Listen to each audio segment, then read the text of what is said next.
My grandfather actually moved to Cabery in around 1914, and this area was let open to homesteading in 1915, and so he took out a homestead just 2.5 miles north of here and moved here that following spring.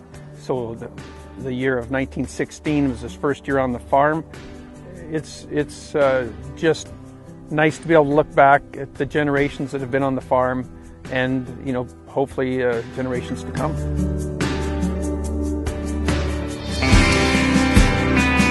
That's a little old International that Dad bought in Etscombe, Alberta. Top gear is 6 miles an hour. He drove it all the way back from Etscombe. Well, that would have taken him a day and a half.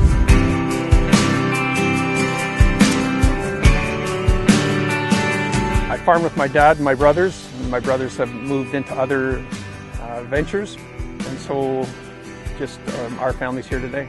We have 2 full-time employees through the summer, and then 1 or 2 extra at harvest and sometimes seeding. And my wife Joanne helps, of course, right through the year. So at times up to 5 or 6 people.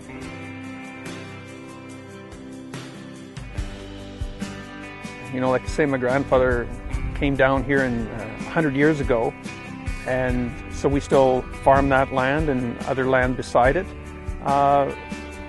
It's just nice to be able to look back at the generations that have been on the farm, and hopefully generations to come. Going back to the harvest through the years when I was younger, we'd all be out in the field. Mother would bring out supper, and we'd all stop everything for a short time for supper, which is a tradition we've generally carried on till today. We always stop for supper at harvest time. And then, of course, all my cousins and different friends coming to visit over the years, a number of which are going to come back this summer for our Century Farm Party. Yes, so I was involved in founding SWT. At the time, the grain system was changing, and we saw the opportunity to take advantage of that, but also the need to build a terminal near Gull Lake where we believed was a good location for collecting the grain. Of course, it's had some growing pains. It's been a real challenge, but it's been very exciting and fulfilling to be involved all these years.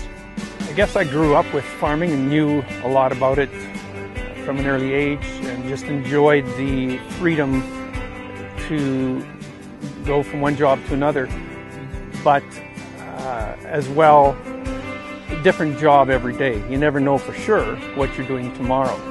It's a challenge, but it also makes things interesting. So, and of course, we've enjoyed some better weather over the years, and some better crops. We've had some very poor ones as well, but you have to be able to live through those challenging years to be able to enjoy the good ones.